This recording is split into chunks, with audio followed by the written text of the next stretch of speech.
India has reacted very negatively, as you might expect, to these tariffs related to Russian oil purchases. Basically जो बहुत सारे expert हैं वो America के अंदर बड़े परेशान हैं. But what scares me is that every investor I speak to, even some who support this president, is giving me the same message. If the bond market continues to drop and drop and drop, you know where it goes? It bankrupts the country. India is now saying, look, Washington, enough is enough. Our economic policy will not be dictated from Washington, said India. India और America के ताल्लुकात में ये जितने लोग थे जिन्होंने माजी में बड़ा काम किया, John Bolton and many others, they even believe कि we need to bring back, हमें इंडिया को वापस लेके आने की जरूरत है.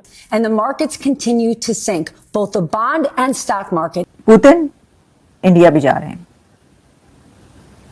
और वहां पर जो है उनकी बड़ी मुलाकातें होंगी. It could push India back closer to Russia and ironically closer to China, perhaps negotiating together against the US. अब तो पीएम नरेंद्र मोदी के चीन की दौरे की जब खबर सामने आई तो चीन से आई उत्साहित प्रतिक्रिया ने सबको हैरान कर दिया है. We have lost an enormous amount of credibility and trust. America सोच रहा था कि ब्रिक्स को तोड़ देगा, लेकिन नतीजा इसका बिल्कुल उल्टा हो गया. And what I feel most tonight is scared. Scared that what we are facing is a crisis of confidence. Confidence in us, the United States of America. नमस्ते दोस्तों, जय हिंद. हिंदुस्तान स्पेशल में आपका स्वागत है दोस्तों. जैसा कि दोस्तों आपने क्लिप में देखा, भारत को चाइना के करीब जाते देख अमेरिका खासा परेशान दिखाई दे रहा है. दरअसल एससीओ मीटिंग के लिए चाइना में प्राइम मिनिस्टर मोदी के स्वागत की तैयारियां शुरू हो चुकी हैं और वहां प्राइम मिनिस्टर मोदी का भव्य स्वागत किया जा रहा है. अमेरिकी राष्ट्रपति डोनाल्ड ट्रंप ने इस सप्ताह भारत के ऊपर टैरिफ बढ़ाकर 50% करने की घोषणा की. ट्रंप की कोशिश भारत को उसके पुराने सहयोगियों रूस और चीन से दूर करने की थी, लेकिन असलियत में उनके इस कदम से नई दिल्ली और वॉशिंगटन के 25 वर्षों में बने संबंधों में दरार पैदा कर दी है. भारत के खिलाफ ट्रंप के टैरिफ हमले के बाद अब वह स्थिति पैदा हो रही है जिसे वो शायद कतई नहीं चाहते होंगे. इसने चीन और भारत के बीच गहरे संबंधों को और मजबूती से बढ़ा दिया है. अमेरिकी राष्ट्रपति डोनाल्ड ट्रंप के पहले कार्यकाल में उनके राष्ट्रीय सुरक्षा सलाहकार जॉन बोल्टन भी ऐसा ही मानते हैं. एक इंटरव्यू में उन्होंने कहा कि भारत पर भारी टैरिफ भारत को रूस और चीन से दूर करने के दशकों पुराने अमेरिकी प्रयासों को खतरे में डाल रहा है. अमेरिका सोच रहा था कि ब्रिक्स को तोड़ देगा, लेकिन नतीजा इसका बिल्कुल उल्टा हो गया.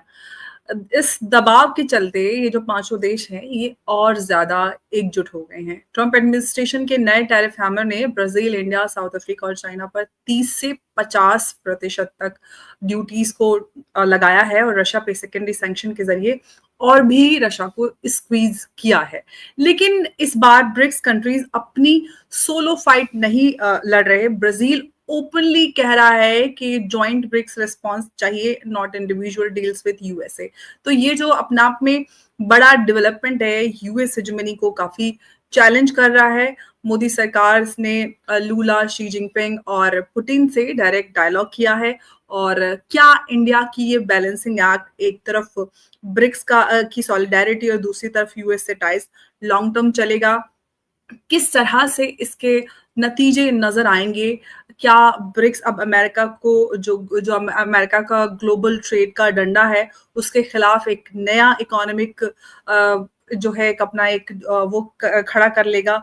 और जो नई एक हम मल्टीपोलर वर्ल्ड ऑर्डर की बात कर रहे हैं, कई सारी चीजें हैं जो हम आज पूछेंगे. वो सवाल हमारे जिनके जवाब हम उमेश जी से लेंगे. उमेश जी, बहुत बहुत स्वागत है आपका. जय हिंद, नमस्कार. जय सिया राम अंबर जी. जय सिया राम उमेश जी. उमेश जी, अमेरिका ने ब्रिक्स जो कंट्रीज हैं इनको आइसोलेट करने के लिए टैरिफ्स लगाए, लेकिन अब ये उल्टा ही पड़ता नजर आ रहा है. ब्रिक्स कंट्रीज एक साथ जुड़कर ये जो अमेरिका का टैरिफ वॉर है इसको एकजुट होकर जवाब देने की जुगत में है. आगे ये सारी चीजें आ रही हैं. ये जो ब्रिक्स की एकजुटता है और मजबूती के साथ आगे बढ़ रहे हैं, क्या यूएस हेजेमनी को चैलेंज कर पाएंगे?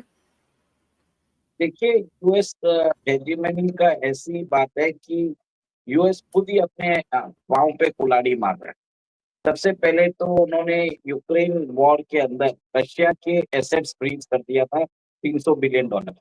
फिर को स्विफ्ट का सैंक्शंस लगा दिया था, फिर लोगों को उनको बैंकिंग नेटवर्क से उनको बाहर कर दिया, उनके एसेट सीज करने के बाद अब रशिया ने क्या किया, ऑल्टरनेटिव पेमेंट मैकेनिज्म्स के ऊपर बात करना चालू किया और तब उन्होंने इंडिया और चाइना के साथ लोकल करेंसी ट्रेड चालू किया। आज ऐसी बात है कि रशिया कंप्लीटली डी-डॉलराइज हो चुका है और उसकी ग्रोथ हो रही है 2% पे, जबकि अमेरिका के अंदर बातचीत हो रही है कि शायद वो इस बार रिसेशन में जा सकता है। अब देखने वाली बात है कि भारत और चीन रशिया से दोनों तेल ले रहे थे, तो व्लादिमीर पुतिन और नरेंद्र मोदी के जो रिश्ते हैं, कहीं ना कहीं वो ऐसे देख के डोनाल्ड ट्रंप को एक तरह से कॉम्प्लेक्शन हो गया। उन्होंने मोदी जी को बोलना चालू किया, आप उनको समझाइए कि वो यूक्रेन वॉर बंद कर दे, फिर आप तेल लेना बंद कर दीजिए। मतलब बहुत सारे फ्लिम्सी ग्राउंड्स पे कुछ ना कुछ बात पे वो झगड़ा करना चाहते थे, तो उनको मालूम है ये सब चीजें होने वाली नहीं है। तब उन्होंने भारत पे सैंक्शंस लगाना चालू किया, 50% लगा दिया। भारत को बोला कि आप अपना एग्रीकल्चरल प्रोडक्ट्स मार्केट हमको अलाउ करिए, हमारा जेनेटिकली मॉडिफाइड क्रॉप्स लीजिए। मतलब ये अमेरिका के सबसे स्टॉन्च एडमिनिस्ट्रेशन, सबको मालूम है कि भारत अलाउ नहीं करेगा, तो कहीं ना कहीं वो भारत से कोई ना कोई मैटर पे वो झगड़ा करना चाहते थे और सैंक्शन लगाना चाहते थे, क्योंकि वो चाइना पे सैंक्शन नहीं लगा सकते, क्योंकि चाइना के पास रेयर अर्थ मटेरियल्स है और रेयर अर्थ मटेरियल्स अगर चाइना ने देना बंद कर दिया तो यूएस इकोनॉमी खत्म हो जाएगी, कोलैप्स हो जाएगी। इसके लिए उनको 90 डे वेवर दिया। इसके लिए उन्होंने सेकंड जो मोस्ट फेवरेट कंट्री है रशिया की, इंडिया के साथ उन्होंने ये शुल्क चालू कर दिया। इंडिया के ऊपर उन्होंने 50% टैरिफ लगाया, फिर ब्राजील के ऊपर 50% टैरिफ लगाया। अब क्या हुआ कि इंडिया से जब उन्होंने सैंक्शन लगाया, रशिया आ गया हरकत में। रशिया ने अमेरिका को धमकी दे दी है कि अगर इंडिया ने हमसे क्रूड ऑयल नहीं लेता है तो मैं जो कैस्पियन सी में जाने वाली जो पाइपलाइन है, मैं उसको बंद कर दूंगा। पूरे यूरोप के अंदर मैं ऑर्शनिक डिप्लॉय कर दूंगा और मैं अपनी न्यूक्लियर सबमरीन अमेरिकन शोर्स पे लाके खड़ा कर दूंगा। देखिए, दो चीजें बहुत भी हुई थी अगर आप देखा जाए तो। लास्ट 10-15 दिन में साउथ चाइना सी में 2 जगह अर्थक्वेक भी आए थे। ये बताया जाता है कि ये एक तरह से मैन मेड अर्थक्वेक है। ये देखिए पुष्टि नहीं हुई है, पर जो स्पेसिफिक लोकेशन हुआ था उससे रशियन सबमरीन एक तरह से हाथ हुई थी। तो कहीं ना कहीं रशिया के अंदर एक तरह से ये भी हो रहा है कि क्या अमेरिका ऐसा कोई टेस्ट कर रहा है। इसकी पुष्टि नहीं हुई है, पर एक तरह से वहां पे कयास लगाए जा रहे हैं।